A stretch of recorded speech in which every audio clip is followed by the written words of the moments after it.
అయితే సాయి గారు నార్మల్గా ఈసారి ఎలక్షన్స్లో ఎమ్మెల్యే అభ్యర్థిగా అయితే నిలబడాలి అనుకున్నారు. కానీ మీకు అధికారంలోకి రావాలనే ఇంట్రెస్ట్ ఉందని అయితే నేను అనుకోవట్లేదు. కానీ ఇప్పుడు ఆయన బాధ్యతలు మీరు స్వీకరించారు. అదేవిధంగా అదే బాధ్యత నెక్స్ట్ పై వచ్చే ఎలక్షన్స్లో ఏమైనా ఆయన బాధ్యతగా మీరు తీసుకొని నిలబడే అవకాశం ఏమైనా ఉంటుందా? నేను ఒకటే అనుకున్నానండి. ఒకటి, నా కుటుంబం వరకు నేను మాత్రమే బతకాలి అనుకుంటే ఏదో ఒక చిన్న ఉద్యోగం చేసుకొని నా 2 పిల్లల్ని బతికియడం మాత్రమే నా బాధ్యతగా చూసుకొని అలా నా జీవితంలో సాయితో స్పెండ్ చేసిన జ్ఞాపకాలన్నింటినీ గుర్తు చేసుకుంటూ లైఫ్ అలా వెళ్ళిపోతే, నేను సాయితో పాటు 20 ఏళ్ళ జర్నీ చూసా. అవును.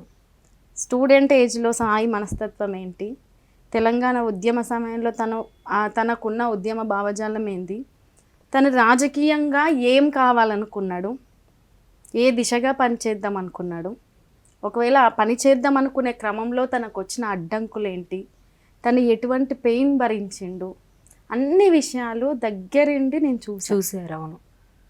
అంటే బహుశా తనతో పాటు అంటే అన్నదమ్ముల్లో, అక్క చెల్లెల్లో, లేకపోతే ఇంకొకరో కుటుంబంలో అందరూ ఉండి చూస్తే వాళ్ళు కొన్ని వీళ్ళు కొన్ని వీళ్ళకి కొన్ని తెలిసేవేమో, కానీ పూర్తి స్థాయిలో ప్రతి ఒక్కటి తన వెంట ఉండి చూసిన నేను సాయి ఏం చెయ్యాలో అది చెయ్యకపోతే నేను బ్రతికున్న దానికి అర్థం లేదు. బహుశా మీరై అడుగులేయబోతున్నారు. ఖచ్చితంగా. బహుశా నేను పోతే సాయికి అలా జరిగిన వెంటనే పోవాలి, లేకుంటే సాయి చేసిపోవాలంతే. అది నా జీవితానికి అర్థం. అంతకుముందు ఎప్పుడైనా, ఇప్పుడు హార్ట్ ప్రాబ్లంతోనే సాయి గారు వెళ్ళిపోవడం జరిగింది.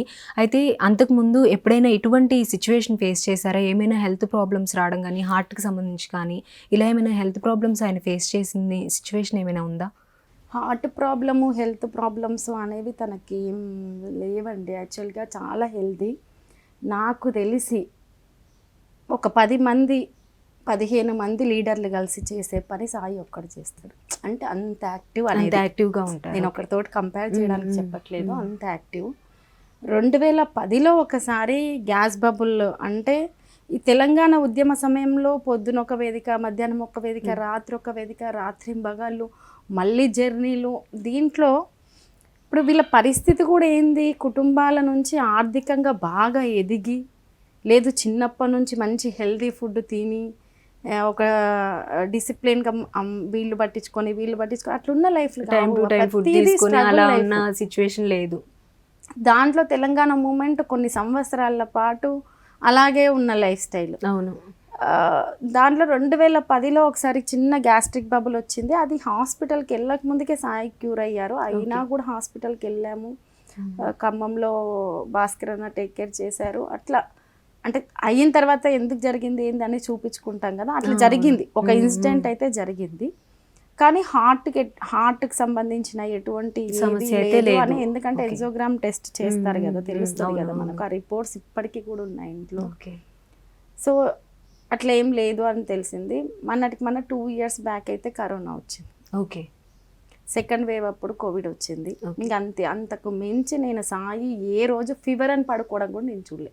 ఈవెన్ లెగ్ ఫ్రాక్చర్ అయితే కూడా పట్టి కట్టుకొని ఇమీడియట్గా మీటింగ్స్ వెళ్ళడము నేను చూశాను ఏ రోజు. అంటే ఈవెన్ సాయికి ఎట్లా అంటే ఇంట్లో అయినా సరే ఫీవర్ వచ్చింది అని పడుకోవడం కూడా ఇష్టం ఉండదు.